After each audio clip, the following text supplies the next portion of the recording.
Bramble, the Mountain King. Game review. Turning fairy tales into nightmares.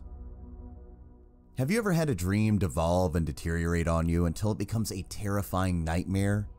One minute you're frolicking, yes frolicking, through a beautiful landscape decorated with colorful mushroom caps and inhabited by furry woodland creatures. The next you're wading through a vat of gore and viscera while a 10-story tall rat butcher snarls and chops away at unidentifiable piles of meat. No? Is that just me? Yikes. It must have been all the time I've spent playing Bramble, the Mountain King, the most effed up and twisted fairy tale I've ever encountered. Does the sharp turn into nightmares make it a game to remember, or a story better left on the shelf? Let's find out in this review. Crafted by storytellers.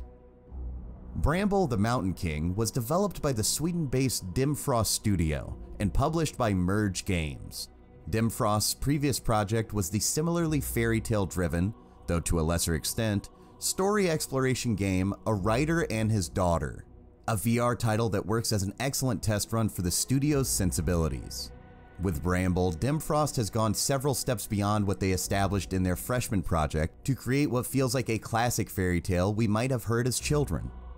However, the story also includes glaring and violent omissions that adults might have spared us from. Their accomplished environmental storytelling does the bulk of the information delivery, though there is the pervasive narration that solidifies what you've gleaned from the alternatively beautiful and hellish areas you explore. Dimfrost's story work here is top-notch, and while it is undoubtedly constrained by the limitations of the format the game is presented in, I wish the gameplay held up just as well. A new tale in a classic genre. If you're completely unfamiliar with Bramble the Mountain King, it is the latest addition to the linear narrative puzzle platformer genre that gained popularity following the release of Playdead's Limbo. Playdead went on to knock it out of the park with Inside, and other studios have tried their hand at the formula with their own distinctive style with games like Little Nightmares, the Far series, and most recently, Somerville. If you've played those games, you know the drill for Bramble. Players take control of a small, defenseless child who embarks on an incredible adventure that more often than not puts them in grave danger. The gripes I have with other games in the genre continue to hold true in Bramble. This includes slightly floaty controls that often lead to more than slightly annoying platforming sections. Additionally, the viscerally violent deaths of the player character in Bramble are shocking at best and stomach-churning at worst.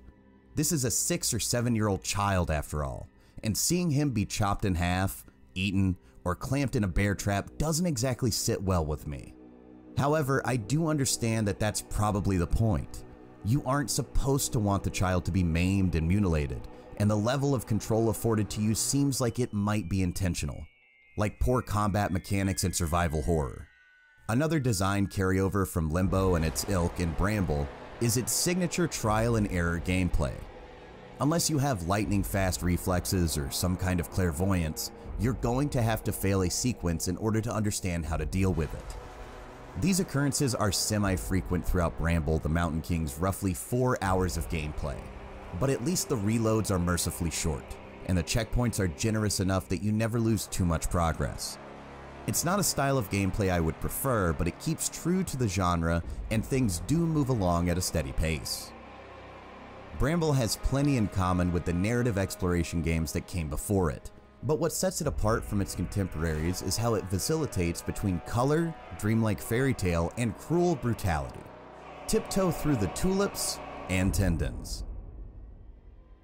The impetus for embarking on your incredible journey in Bramble is perfectly in line with the original intention of the myriad of fairy tales that inspired the game: to coerce children into behaving properly by instilling fear within them.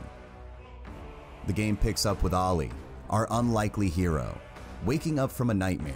Looking around the room, he realizes that his sister, Lillimore, has climbed out of their bedroom window to go on an adventure. This is despite their mother reading them a bedtime story about a little girl who sneaks out at night and succumbs to the dangers of the forest. In an attempt to foreshadow, a line of narration lets us know what their mother's final words were before tucking them in for the night. Kids will be kids. From there, the game presents itself as a bright and cheery gallivant through an enchanted forest. It is complete with infant-like gnomes that you literally play hide and seek with, along with a number of other friendly fantasy creatures that aid you along the way. Things take a turn when Lillimore is abducted by a troll, who is represented in this game in a particularly unsettling manner. Like other creatures in the game, it towers over each of our protagonists, but that's not the unsettling part. It looks absolutely human except for its undeniably troll-like nose, grotesque face, and tall, pointy ears. The scene definitely rattled me quite a bit. It's also where the game's cheerful mask began to slough off like tattered skin. And it's far from the worst thing you'll see before you hit the end credits.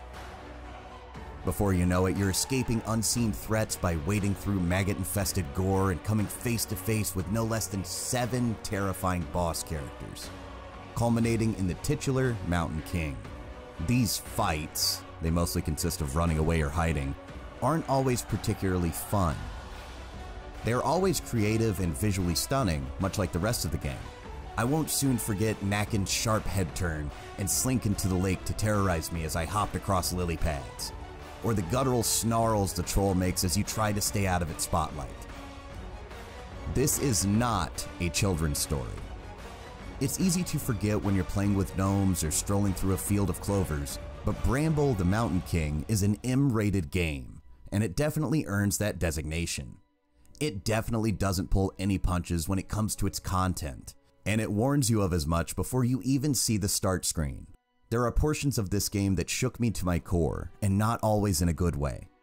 But even the most devastating sequence in the game, having to do with an infant and a witch, felt authentic to the story and setting, and not at all gratuitous. As I mentioned before, Bramble's story is expertly told, and every frame of every scene is there to push the narrative forward, and elicit whatever emotion a particular scene calls for, which was mostly fear or dread in my experience. A terrifying tale worth telling. Dimfrost Studio's Scandinavian roots definitely benefit Bramble, as that influence shows through in every aspect of the game. At every turn, even when things get dark, there is a distinctive European charm, the kind you would get from flipping through pages of Grimm's fairy tales. This spirit and presentation work in tandem with the game's narrative to create something that is difficult to put down, even through some tricky gameplay sequences that might require several restarts to figure out. Bramble the Mountain King is gorgeous, shocking, and powerful, but above all, I would say it's very unique and very well made. It's definitely worth the 4 hours of your time it asks of you, and you can pick it up on PlayStation, Xbox, Nintendo Switch, and PC. This view is representative of the Xbox Series X version of the game as played through a Game Pass subscription. Final score, 8 out of 10.